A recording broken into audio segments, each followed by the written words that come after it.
নবীজি বলেছেন, আমি ওই ব্যক্তির জন্য জান্নাতের মধ্যখানে প্রাসাদ আল্লাহর কাছ থেকে পাইয়ে দেওয়ার দায়িত্ব নিলাম। আমি গ্যারান্টি দিচ্ছি আল্লাহর কাছ থেকে আমি তাকে জান্নাত পাইয়ে দিব।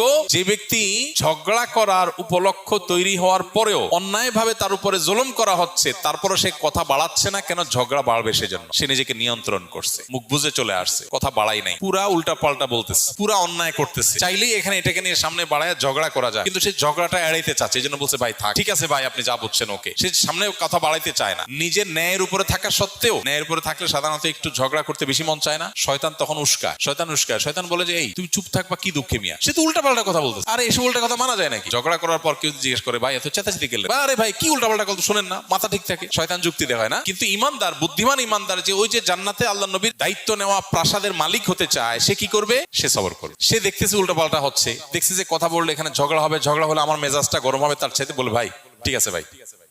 ওয়াইদা খাতাবাহুমুল জাহিলুনা ক্বালু সালামা। জাহেলদের সাথে কথা বললে বলবে সালাম। এই মানুষটা খুব কম সমাজে, এই মানুষের সংখ্যা খুব, কারণ জান্নাতি মানুষ তো কম হবে।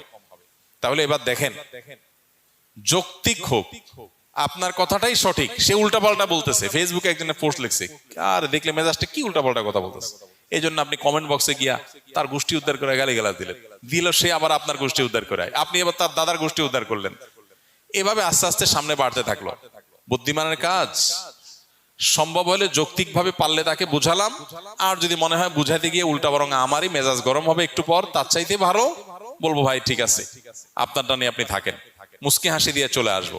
এটা হলো বুদ্ধিমান মানুষের কাজ। ওয়াইজা খাতাবাহুমুল জাহিলুনা ক্বালু সালামা। জাহেলদের সাথে কথা বলবো ভাই সালাম, সালাম ভাই সালাম, থাকো তুমি, আমি ঝগড়াতে নাই।